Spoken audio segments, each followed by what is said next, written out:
1870년 7월 19일 프랑스 황제 나폴레옹 3세가 프로이센에 선전포고를 했습니다. 위대한 나폴레옹 1세의 조카인 그는 프랑스의 영광을 되찾겠다는 야심으로 가득 차 있었습니다. 하지만 그는 알지 못했습니다. 이 전쟁이 불과 몇 주 만에 프랑스 제2제국을 무너뜨리고 유럽의 권력 지도를 완전히 바꿔놓을 것이라는 사실을 말입니다. 파리의 거리는 전쟁의 열기로 들끓었습니다. 베를린으로 시민들은 환호했고 신문들은 승리를 확신했습니다. 프랑스군은 유럽 최강이라는 명성을 지니고 있었습니다. 크림 전쟁과 이탈리아 통일 전쟁에서 승리를 거둔 경험이 있었고 무엇보다 나폴레옹이라는 이름이 주는 무게감이 있었습니다. 하지만 베를린에서는 냉철한 계산이 진행되고 있었습니다. 프로이센의 재상 오토 폰 비스마르크. 그는 이 전쟁을 20년 동안 치밀하게 준비해온 사람이었습니다. 비스마르크의 책상 위에는 독일 통일이라는 단 하나의 목표가 놓여 있었습니다. 그리고 그 목표를 이루기 위해서는 프랑스를 격파해야 했습니다. 그는 외교적 책략으로 프랑스를 고립시켰고 스페인 왕위 계승 문제를 교묘하게 이용해 나폴레옹 3세가 먼저 선전포고를 하도록 유도했습니다. 이제 프랑스는 침략자가 되었고 독일 제후들은 하나둘씩 프로이센 편에 섰습니다. 전쟁이 시작되자 양국의 차이는 극명하게 드러났습니다. 프로이센의 참모총장 헬무트 폰 몰트케는 철도를 이용한 신속 공력 동원 계획을 수년 전부터 준비해왔습니다. 프로이센의 철도망은 군사적 목적으로 설계되었고 동원령이 떨어지자 하루에 3만 명씩 병력이 국경으로 이동했습니다. 반면 프랑스군은 혼란에 빠졌습니다. 보급품은 엉뚱한 곳으로 배송되었고 부대들은 제대로 집결하지 못했습니다. 어떤 연대는 텐트 없이 출발했고 어떤 부대는 탄약 없이 전선으로 향했습니다. 8월 4일 비스부르 전투에서 첫 번째 충돌이 일어났습니다. 프랑스군의 샤스포 소총은 프로이센의 드라이제 소총보다 사거리가 2배 길었습니다. 하지만 프로이센군은 숫자에서 압도적이었습니다. 그들은 프랑스군을 포위했고 우월한 화력을 가졌음에도 프랑스군은 후퇴할 수밖에 없었습니다. 이것은 시작에 불과했습니다.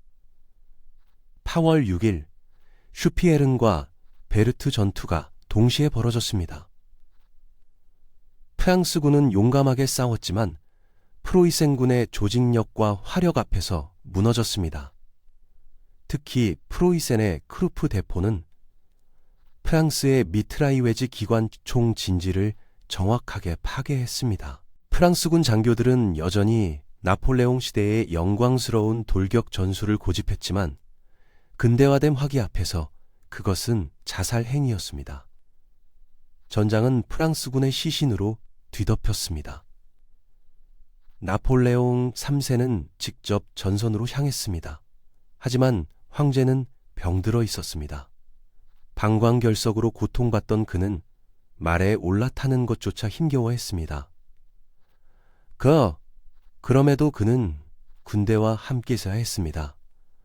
황제의 권위가 제국의 운명이 걸려 있었기 때문입니다. 8월 16일 그라블로트 전투가 벌어졌습니다. 이는 보불전쟁 최대 규모의 전투였습니다. 30만 명의 병력이 충돌했고 하루 종일 포성이 그치지 않았습니다. 프랑스군은 메스 요새로 후퇴했고 17만 명의 병력이 그곳에 갇히고 말았습니다. 한편 맥마응 원수가 이끄는 또 다른 프랑스군은 황제를 호위하며 메스의 포위를 풀기 위해 이동했습니다. 하지만 프로이센군의 기병대는 그들의 모든 움직임을 감시하고 있었습니다. 몰트케는 전신을 통해 실시간으로 전황을 파악했고 세계 군단에 포위 명령을 내렸습니다. 프랑스군은 서서히 북쪽으로 벨기에 국경의 작은 마을 스당으로 몰리고 있었습니다. 8월 30일 보몽 전투에서 프랑스군은 다시 패배했습니다. 이제 그들은 스당이라는 작은 요새 도시에 등을 맞대고 있었습니다. 뒤에는 중립국 벨기에가 있었고 앞과 양옆에는 프로이센군이 포위망을 좁혀오고 있었습니다.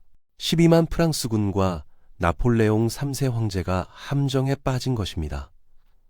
9월 1일 새벽, 안개가 자욱한 스당의 아침이었습니다. 프로이센군 20만 명이 프랑스군을 완전히 포위했습니다. 그들은 주변 고지에 500문의 대포를 배치했습니다. 오전 4시 첫 번째 포성이 울렸습니다. 지옥이 펼쳐졌습니다. 프로이센의 포탄이 스당 시내로 쏟아져 내렸습니다. 프랑스군은 반격을 시도했지만 고지를 점령한 적의 화력을 극복할 수 없었습니다. 나폴레옹 3세는 말을 타고 전선을 돌아다녔습니다. 병든 몸을 이끌고 탄환이 빗발치는 곳으로 향했습니다. 그는 죽음을 찾아 헤맸습니다. 명예로운 전사가 항복보다 나았기 때문입니다. 하지만 죽음조차 그를 거부했습니다.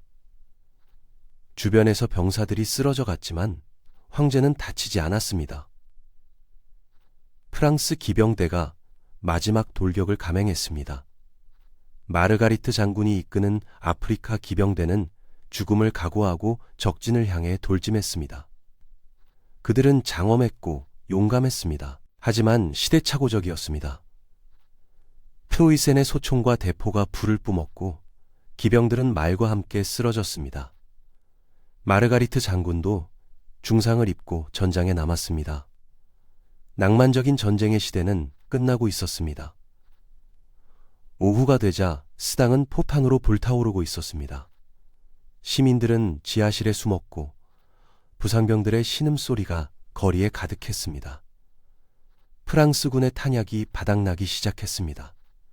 더 이상 싸울 수 없었습니다. 오후 4시 나폴레옹 3세는 백기를 올리라고 명령했습니다. 위대한 나폴레옹의 조카는 항복을 선택했습니다. 다음 날 나폴레옹 3세는 비스마르크를 만났습니다. 한때 유럽을 호령했던 황제는 이제 패배자의 모습이었습니다. 비스마르크는 예의 바르게 하지만 냉정하게 항복 조건을 제시했습니다. 12만 프랑스군 전원이 포로가 되었고 황제는 독일의 한 성에 억류되었습니다. 유럽은 충격에 빠졌습니다. 불과 한 달 만에 프랑스 제국군이 무너진 것입니다. 파리의 소식이 전해지자 폭동이 일어났습니다. 분노한 군중은 튀르리 궁전으로 몰려갔고 제2제국의 몰락을 선언했습니다. 제3공화이 급히 선포되었지만 전쟁은 끝나지 않았습니다.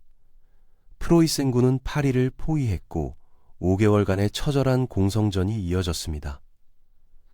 굶주린 파리 시민들은 쥐와 고양이를 먹으며 버텼지만 결국 1877년 1월 항복했습니다. 그해 2월 18일 베르사유 궁전의 거울의 방에서 역사적인 순간이 펼쳐졌습니다. 프로이센 왕 비렐름 1세가 독일 제국의 황제로 즉위했습니다. 수백 년간 분열되어 있던 독일이 통일된 것입니다. 그것도 프랑스의 가장 화려한 궁전에서 말입니다. 이보다 더 극적인 굴욕은 없었습니다. 비스마르크의 꿈이 실현되는 순간이었습니다. 스당 전투는 단 하루 만에 끝났지만 그 여파는 50년 동안 유럽을 흔들었습니다. 프랑스는 알자스 로란 지방을 잃었고 50억 프랑의 전쟁 배상금을 물어야 했습니다.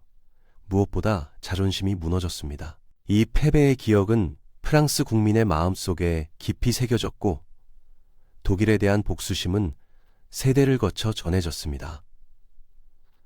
1914년 제1차 세계대전이 발발했을 때 그 뿌리에는 1870년에 굴욕이 자리 잡고 있었습니다. 스당 전투는 전쟁의 패러다임이 바뀌는 순간이기도 했습니다.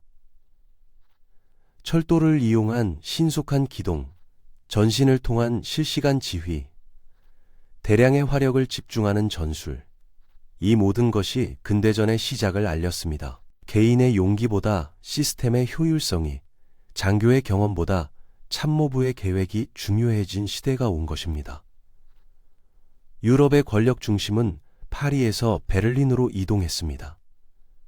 독일 제국은 유럽 대륙의 새로운 패권국이 되었고 영국은 이를 경계하기 시작했습니다. 20세기 두 차례의 세계대전으로 이어지는 긴장의 씨앗이 뿌려진 것입니다. 역사는 하루아침에 만들어지지 않지만 하루 만에 바뀔 수는 있습니다. 스당의 그 운명적인 날이 바로 그러했습니다. 오늘 우리는 3시간 만에 끝난 전투가 어떻게 제국을 무너뜨렸는지 살펴보았습니다. 역사는 언제나 우리에게 교훈을 줍니다. 과거를 기억하는 자만이 미래를 준비할 수 있습니다. 더 많은 역사 이야기가 궁금하시다면 구독과 좋아요 부탁드립니다.